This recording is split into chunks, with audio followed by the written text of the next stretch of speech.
Order! Order! You are an incorrigible delinquent at times. Behave yourself, man!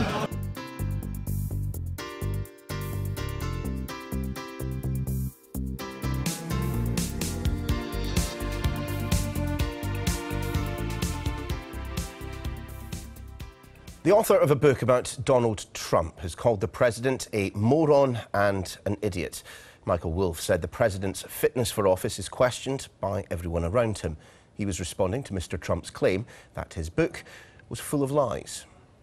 I will tell you the one description that everyone gave, everyone has in common. They all say he is like a child. And what they mean by that is he has a need for immediate gratification. It's all about him. I mean, this letter for this cease and desist letter, I mean, I still have sources in the White House, and I know everybody was going, we should not be doing this. This is not smart. And he just insists. He just has to be satisfied in the moment. Well, a little earlier, Sky's Cordelia Lynch brought us the latest from Washington. Bookshops here in Washington, D.C. are already sold out. There is an insatiable appetite, certainly in the capital, for this book. And Michael Wolff is vehemently defending the credibility and integrity of it. He says that he stands by every word he wrote in it. And he casts a very damning portrait of a president that he says is paranoid in a White House that is chaotic. Here's another description of how he claims many of those inside the White House see the president. They say he's a moron, an idiot.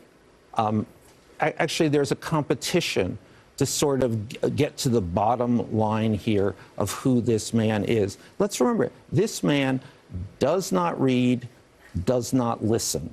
So he's like a it's like a pinball, just shooting off the sides. Deeply unflattering descriptions there of Donald Trump, despite some earlier, slightly more positive descriptions of the president when he first was in contact with him. Now, Michael Wolff's sourcing for this book has been questioned by other journalists and White House watchers, though they do believe the tenor of the book does ring true to them, that there are a number of aides in what is a White House that often seems ideologically very split, that feel that his fitness for office is increasingly in question. And Michael Wolff even turns to Jared and Ivanka, Donald Trump's son-in-law and daughter, suggesting that they too are concerned about whether he is right for the job. But Donald Trump says he granted zero access to Michael Wolff and that this is just a bunch of lies, though it must be said that other White House aides say that although some of Michael Wolff's requests were denied, many others were granted. I think this illustrates that there are certain ideological schisms within the White House. We've had many column inches dedicated to that already. And Michael Wolff rather combatively claimed today that the attempt at legal action is only helping to boost his sales. I think it's important to reflect, though, that whilst it might be the obsession of Washington at the moment, outside it doesn't seem to be punching through. Some of those Trump supporters that I've spoken to say that the claims made by Steve Bannon, the chief strategist to the president who was fired, they don't believe, that they think is deeply disloyal, and they just want to focus on the business of government. Despite legal efforts by the White House to block it, the controversial book about Donald Trump's first year as US president has gone on sale and is selling like hotcakes. Fire and Fury was released 4 days early, and people have been queuing in the US to buy a copy. Its author, Michael Wolff, has questioned the president's mental stability and said everyone he spoke to in the White House described Mr. Trump as being like a child in need of instant gratification. Our North America editor, John Sopel, has more. Not quite Harry Potter, but at midnight last night they were queuing to get their hands on Fire and Fury. And if Donald Trump had the powers of the young wizard, he'd have made this book disappear. But he doesn't. And this damning portrait is now available for everyone to read. What I'm most looking forward to is seeing what we all know is going on just below the surface. I'm expecting the White House to be as absolutely dysfunctional as the leaks would make it seem. I think no one really gets tired of palace intrigue. The picture it paints of life in the West Wing is unsparing. Allegations of marital strain, of tears and tantrums, of dysfunction and improvisation. And at the epicentre of every storm, Donald J. Trump. I will tell you the one description that everyone gave, everyone has in common. They all say he is like a child.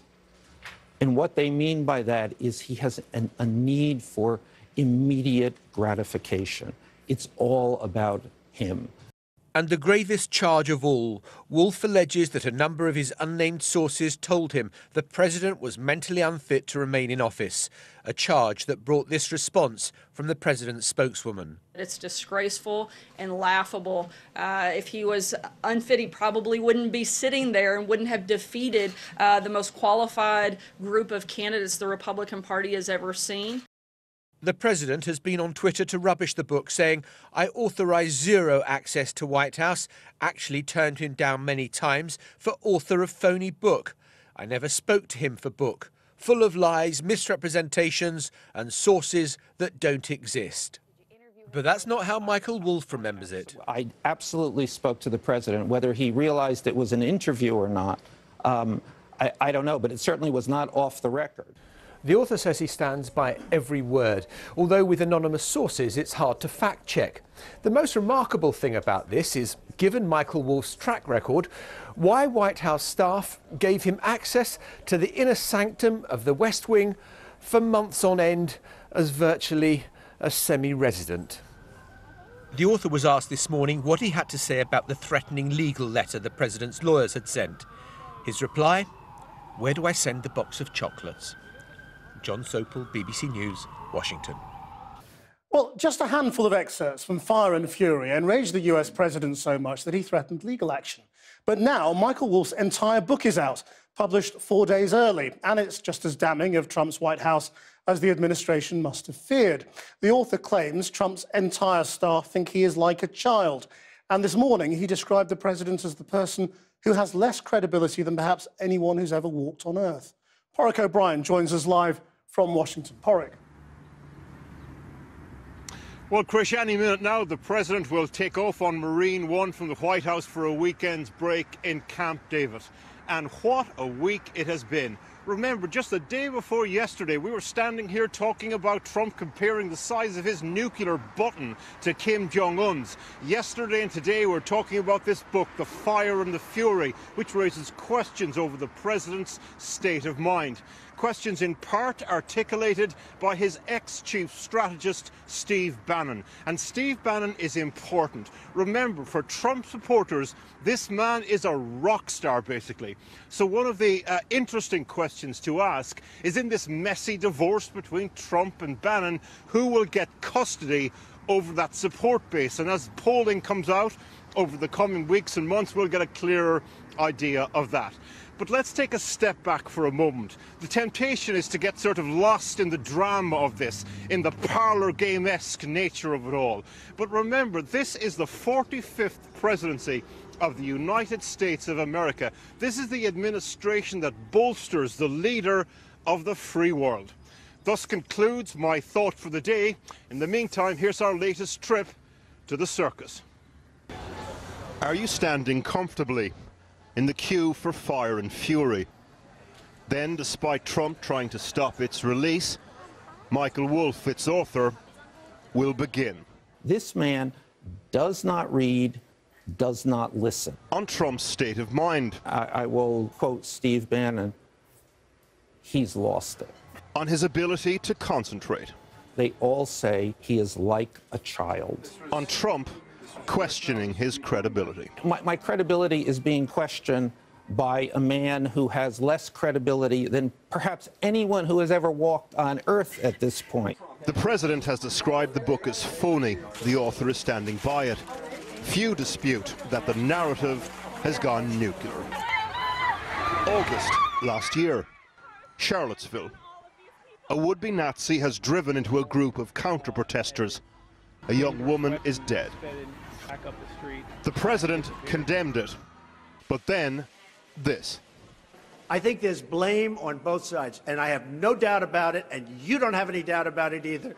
But, according to Wolf, during this time his thinking about the Ku Klux Klan was far from unequivocal. Privately, he kept trying to rationalize why someone would be a member of the KKK.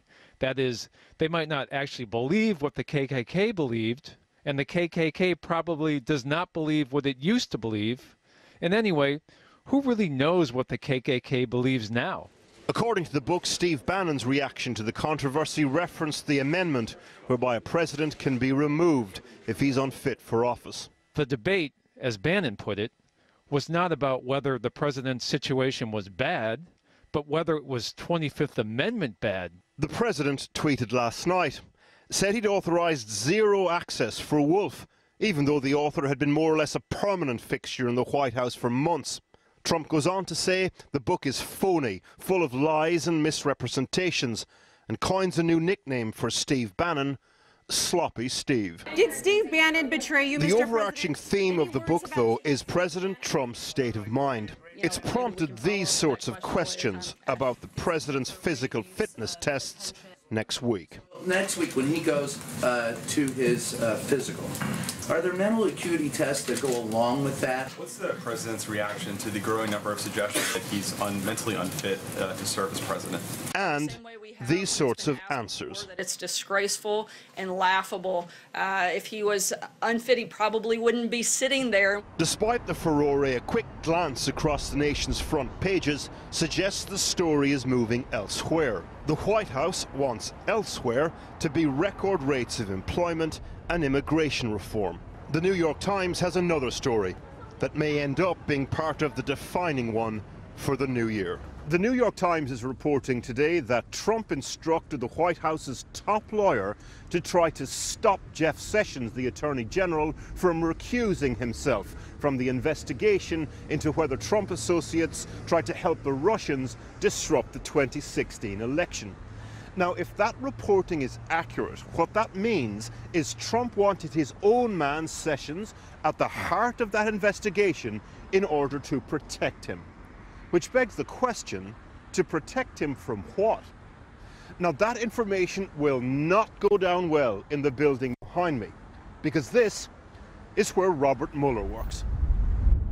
The special prosecutor will examine whether this and other things constitutes an obstruction of justice or not.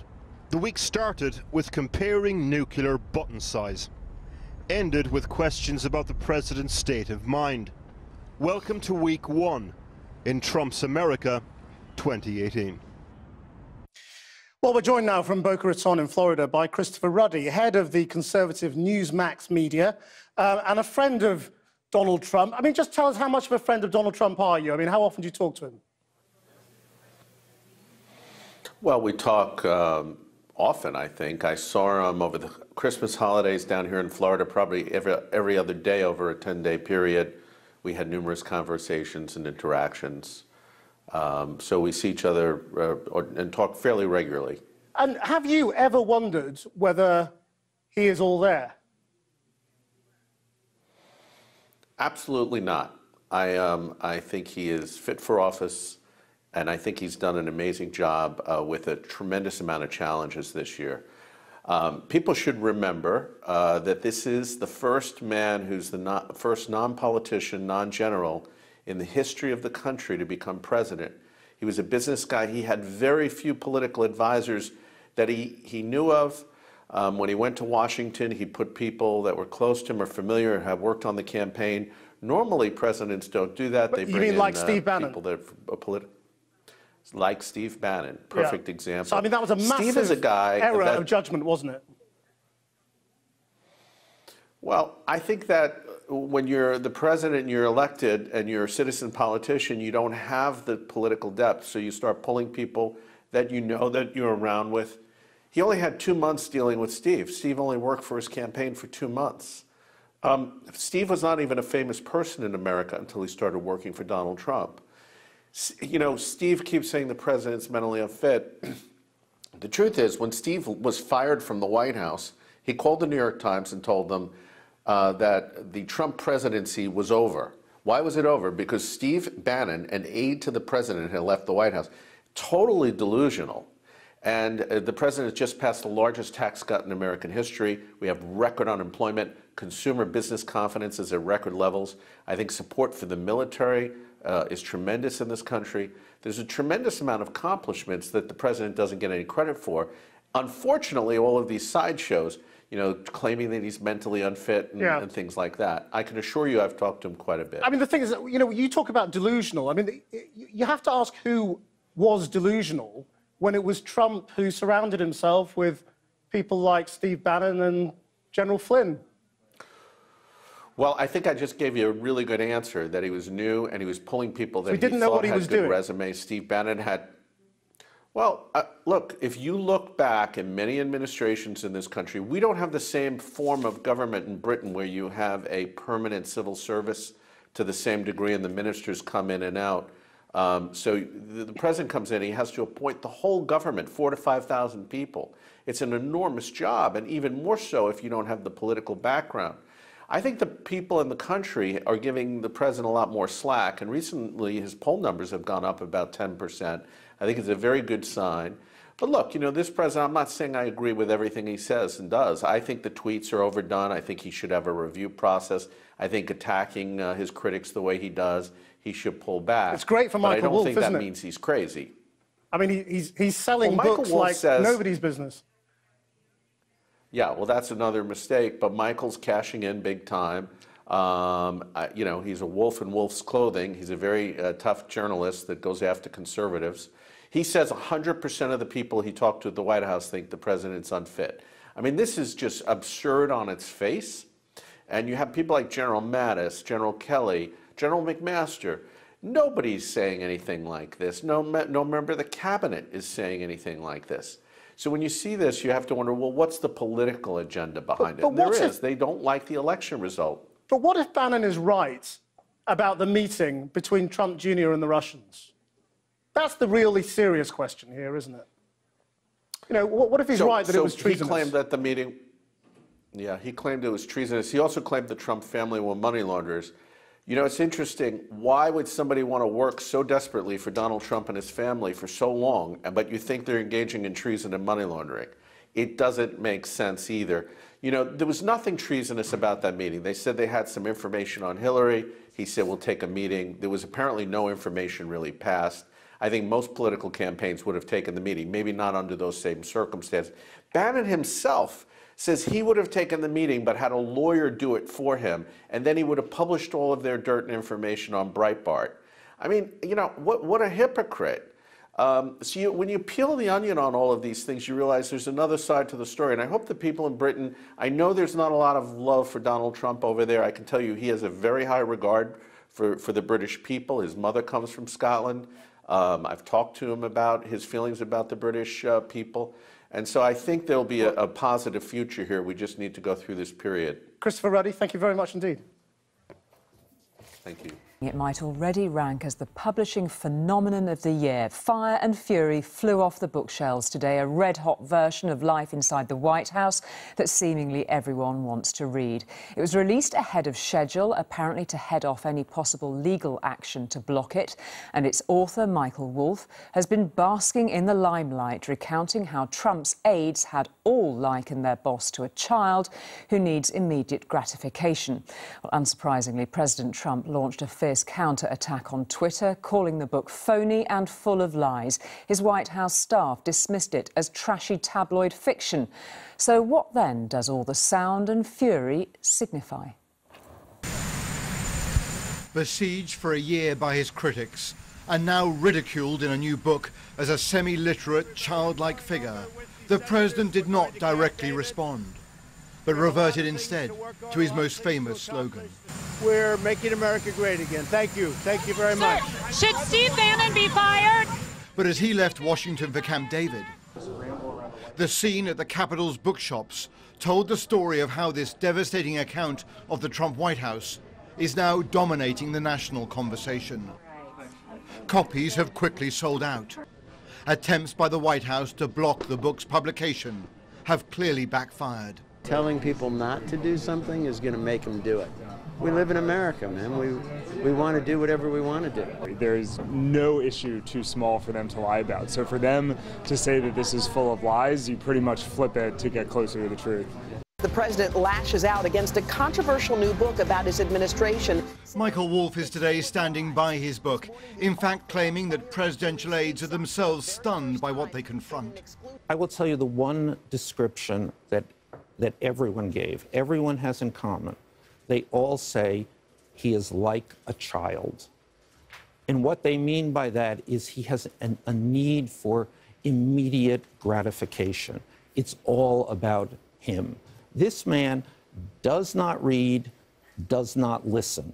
So he's like a pinball, just shooting off the side.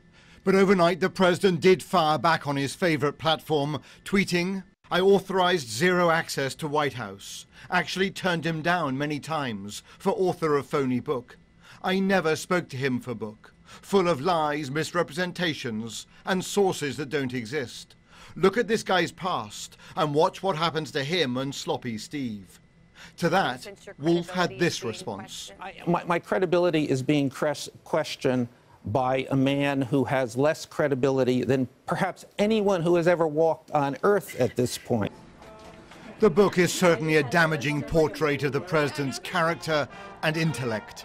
Aides are quoted as saying Trump increasingly repeats the same stories within a single conversation. One of the book's key sources is Steve Bannon, the former chief strategist who was sacked and who Trump now says has lost his mind. Notably, Bannon is not denying the quotes attributed to him. But tonight, the US Secretary of State, who himself reportedly called his boss a moron, came to the president's defense, saying he is fully engaged in complicated issues. He has been very deliberative. He has listened to the arguments. He argues back. I've never questioned his mental fitness. I have no reason to question his mental fitness. This is a different type of crisis for the White House. Not like the Russia probe that has the potential to threaten directly his presidency, but it certainly endangers Trump's reputation and how he's viewed by both allies and rival powers. Well, Robert, extraordinary revelations throughout the week, of course, but Michael Wolff makes some pretty serious allegations about the president's mental health in this book, and this is just days before his first official health check. That's right. In a week's time, next Friday, the president will have his first presidential medical examination at a military hospital just outside of Washington. It is, let's be frank, entirely routine, but the White House will not be drawn on the question of whether it will involve cognitive or mental agility tests. But yesterday they were asked about it and simply replied, look, any allegations about the president's mental or emotional health are outrageous and disgusting, and typically they then push back and say, look, actually this has been a successful year for the president, and that this type of book and the gossip as they see it inside it is the preoccupation of a kind of a media elite, and that ordinary Americans, they claim, are much more interested in things like the economy and jobs. And of course we should say, alongside Trump's close allies, of course, the author Michael Wolff, not without his critics. Yeah, that's certainly true. I mean, Michael Wolff is a highly controversial kind of New York media personality. You know, there are those who say he burns his sources, that he deals a lot in gossip rather than hard news reporting. But look, it also has to be said, Julie, that there is no doubt that Michael Wolff had remarkable access to the West Wing for many months.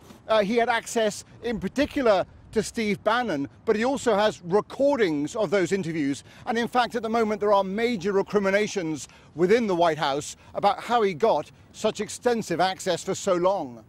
Robert, thank you very much indeed.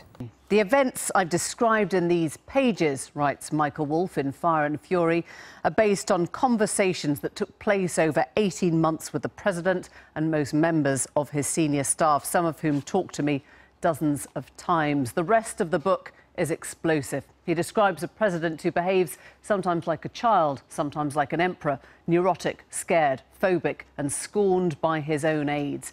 The president himself denounced the book as lies, denied the author even had access. He tried to stop its very publication. That only sped things up and put it straight in the bestseller list. So tonight, on the very day the book is published, 4 days early, and at the end of a long week when it's dominated news the world over, we speak to those inside the White House and to one present on the same occasions described within the book's pages. We'll ask how much of these allegations are revelations and how much they will change the mind of the base that brought Donald Trump to power. Despite threats from President Trump, the publishers neither ceased nor desisted. Instead, they brought the publication of this explosive book forward. Fire and Fury is the work of Michael Wolff, a journalist who says he had access to the White House for much of the last year and spoke to the president whilst writing it.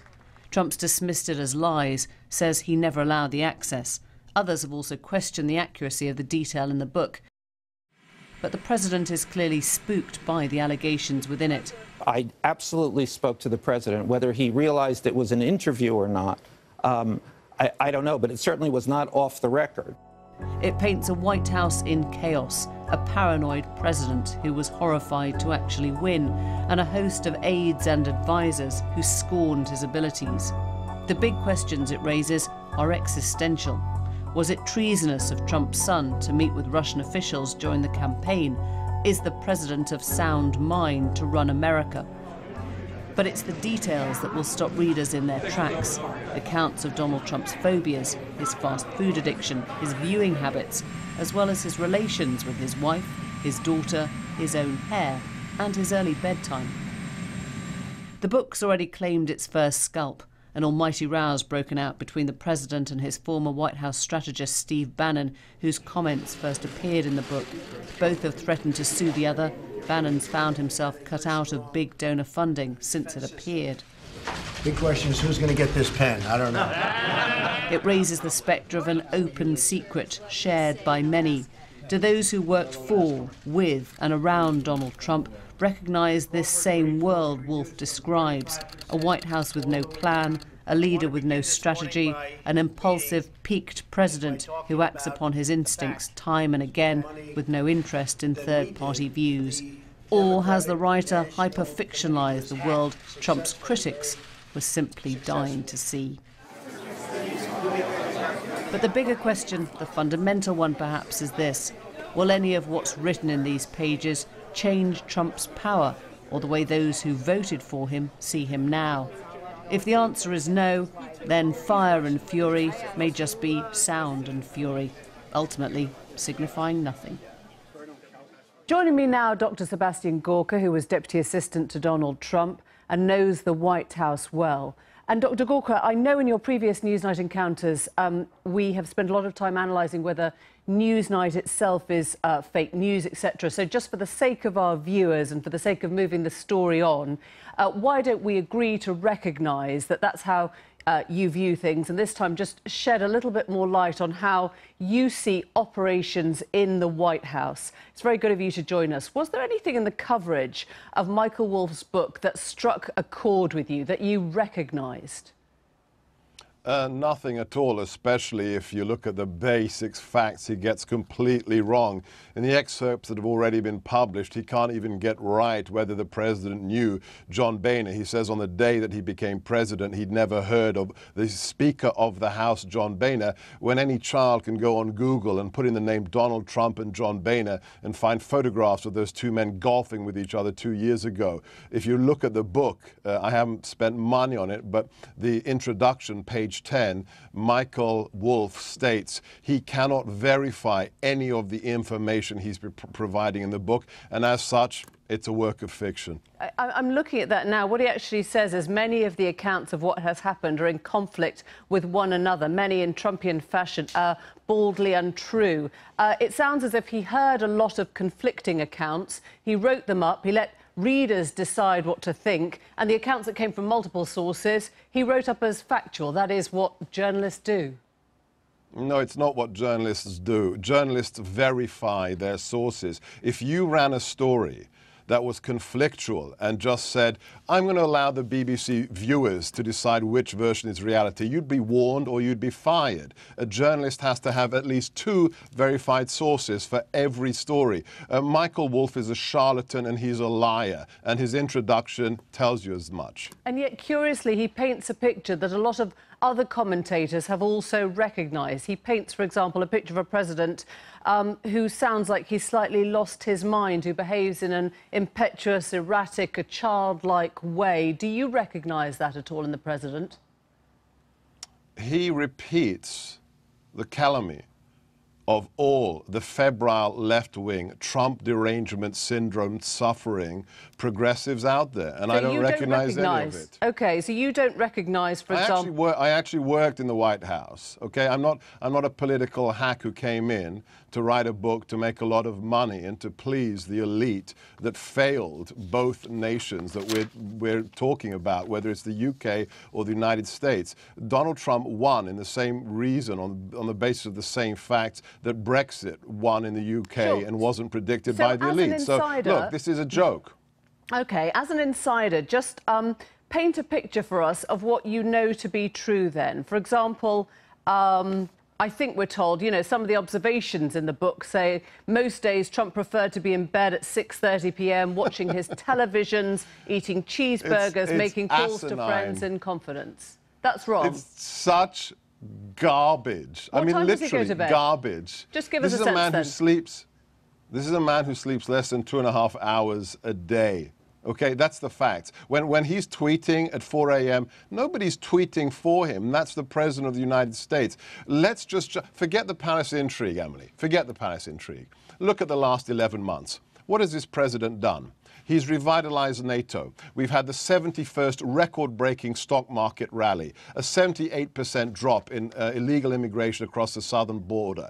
ISIS destroyed. The South Asia trip, revitalizing our relations. 1.5 million jobs created, the lowest unemployment in 17 years.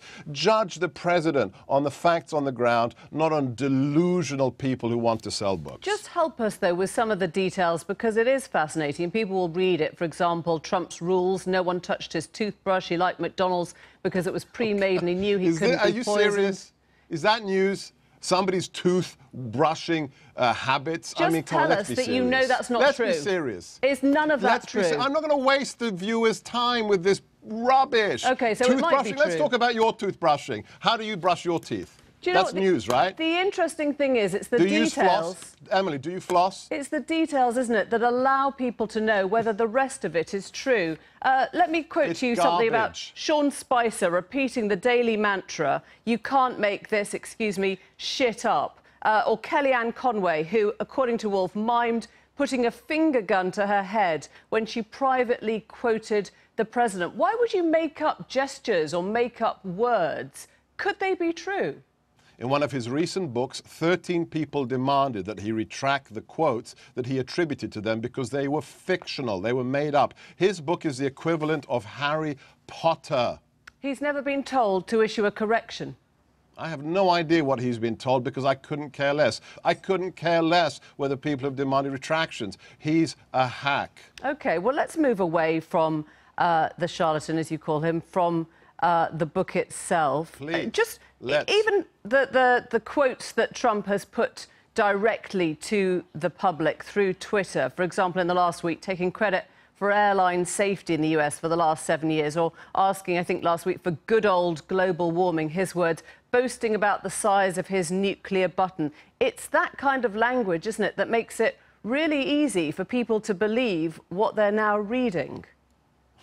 No, that's the language that makes it really easy for a rank outsider to decimate a field of 16 elite members of the GOP and then wipe the floor with a woman who spent more than $1 billion on a position she thought was owed to her because of her gender. No, this is why the president is the president, because of what he does on Twitter and because he connects with the average man and woman who has been ill-served by the elite on both the left and the right for more than 20 years. Lots of people. God bless the president and his Twitter feed. And lots of people, as you know, are saying that it's painting a very accurate picture, one that other reporters have already written about. That's a very scientific term, lots and lots.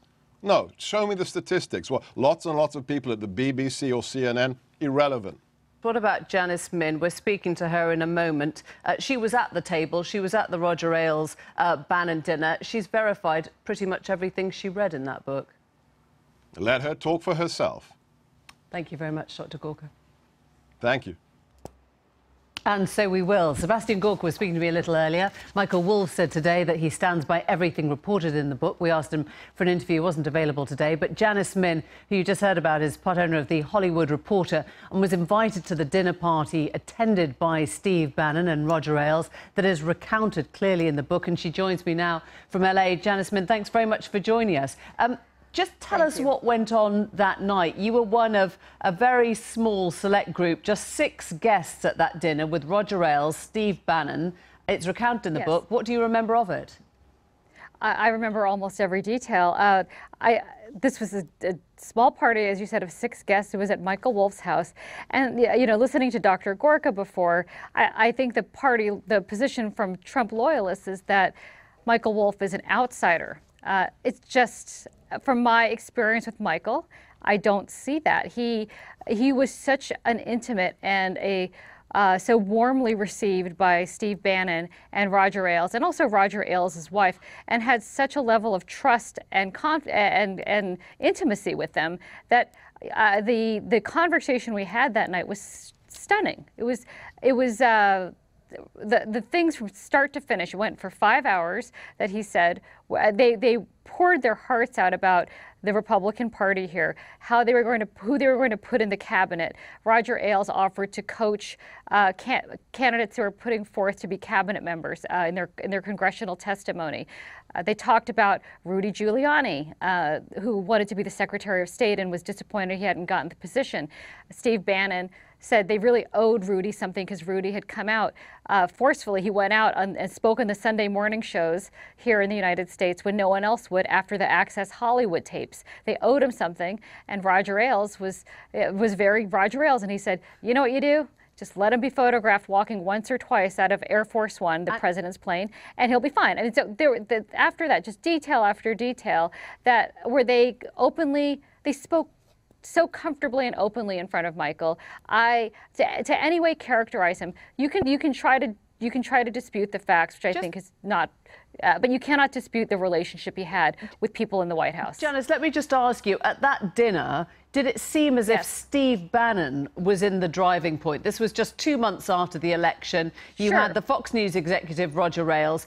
Were they still in shock that he had won? What was the sense that you got? No, you know, I think Roger Ailes might have been in a bit of shock. He had said to me, he was sitting to my right at dinner. He said, you know, these guys, they're even a little, you know, right of my tastes, and I'm a diehard or lifelong Republican, and so I think he was a little bit surprised. But Bannon came in, you know, he is full steam ahead. He was invigorated. I think this whole notion we have of him that he is foaming at the mouth, crazy. And let's remember, he had given an interview to Michael Wolff that made quite a bit of news a few months before this dinner, where he said, "I'm Darth Vader, I'm Satan." Like he embraces this role as sort of this dark force.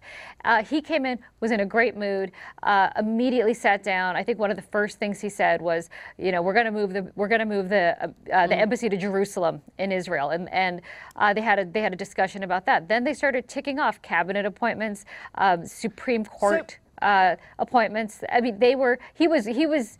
So I would characterize it as this: his relationship with the president was that he was the take charge guy, and that there were things he said that made me divine that he necessarily didn't think Donald Trump was going to dwell in the details, but he was entrusting Steve Bannon to execute on an agenda. Let me just bring you to today now. A lot of what Wolff recounts suggests a man in the White House who is not really in control of his faculties, who is impetuous, who is perhaps losing his mind, who has not had the trust of many of his advisors and staffers there.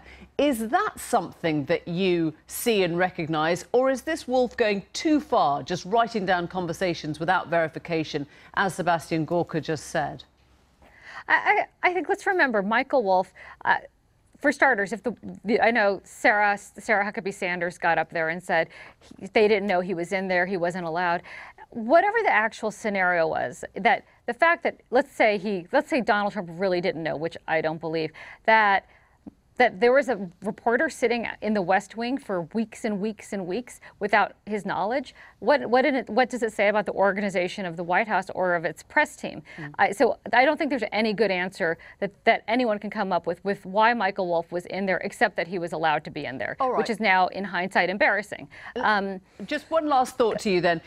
Yes. If this is read by critics of Trump, they will happily believe it because it feeds their narrative already. Yes. Will it make any difference to his base? And will this very public split with Steve Bannon, do you think, hurt Trump's electoral chances this coming year or even next time? Oh my God! For starters, I think Bannon and Trump are they are a lovesick couple that go back and forth, back and forth. I do not think this is the end. I think it is such a mutually beneficial relationship. So I don't think this is the end of Trump and Bannon. I would be surprised. But there is such a narrative that has been constructed since Trump was running, since he was candidate Trump, that everything is fake. And there's an easy way to dismiss things you don't like, which is to say they're fake. So to think that Michael Wolff, in a book that has troubling details, would be treated any differently than any member of the press corps who has sat there and reported on Donald Trump for a year would be naive. So the fact that Michael Wolff released what I would liken to a bomb cyclone of news about Donald Trump just happens to make the heat on this particular book hotter than any story from the New York Times, from The Guardian, from whatever else has been out there covering Trump for all this time. Jan, it's been great to have you. Thank you very much indeed. Thank you for having me. What was the classic? Welcome back. You're watching the press preview. With me tonight, Susie Boniface and Dan Hodges talking 80s music. Last hour it was cake. Anyway, we're going to talk about something completely different now. We're now going to talk about Donald Trump, because there he is in the papers once again. And this is because the book Fire and Fury, the inside track or whatever it is of the White House, is out now, brought forward the publication, and it is full of all sorts of extraordinary tales about a life inside the White House. Yeah, segueing from throwbacks there to not the Trump memoirs. I mean, this is a genuinely fascinating story. I mean, it is. We have to put in the caveat. There are allegations from Donald Trump and Trump supporters that this book is, entirely fake news. Although that's Donald Trump's that's response starting to wear a bit to of just thin, about everything. And if you read some of the sections in the Times piece, it actually alleges that significant amounts of what are dismissed as fake news from coming from leakers within the White House is actually leaks that originate with Donald Trump himself.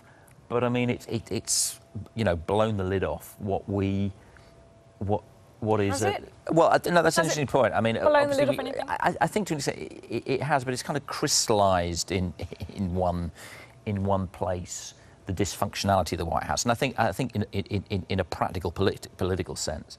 I mean, this has sort of opened up this massive schism between Trump and Bannon, who was sort of seen to be the architect of the Trump success. Clearly, from reading the books, Bannon regards Bannon as the article of Trump's success, and that's part of the friction between the two.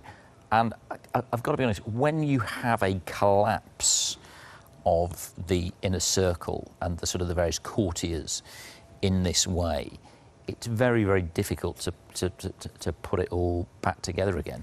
And of course, the thing to remember is this is happening just a year into the Trump presidency. I mean, this is quite. But how much damage is that going to do? Because we've had Bannon, we heard in the last couple of days, didn't we? Him suggesting that Donald Trump Jr.'s meeting with the Russians was treasonous, and he's also, I think he was the source of the line that Donald Trump didn't want to be president anyway, and was fairly horrified when he actually won. I mean, how damaging is that to Donald Trump, though? Could it mean that Steve Bannon might lose some support? I mean, is Donald Trump going to suffer at all, or is supporters just going to back him? Two aspects of support for Trump. One is public support. Trump's core support isn't going to care too much about this because they like him anyway, and this is kind of stuff they sort of expected. And also because there is nothing here, despite the fact we now have new and fascinating detail. This is all stuff that has come out from people who are already being investigated by the FBI, who are already known to have misled the American public, and are now saying they didn't speak to the journalist who says he did speak to them. You're not quite sure who's telling the truth, if any of them actually are. But the overarching story you're left with of a child in the White House whose wife doesn't like him and who the people around him don't trust each other is no different to what we knew last week. The book has come out and crystallised it. Doesn't change anything. The story is still exactly the same. We haven't learned anything new. The second issue is the support that Trump has politically that got him there.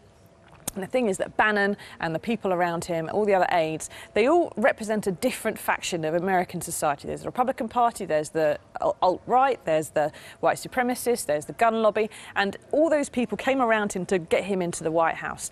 Now he's there, they are splintering and going off in different ways, in a way that is unprecedented this early in an administration.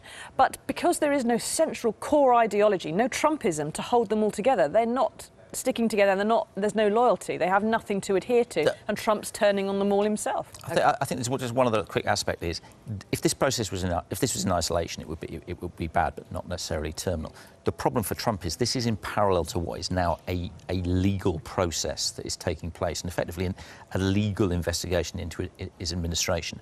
And that's why these revelations and this fracture of the inner circle is now actually potentially very dangerous for him. Okay.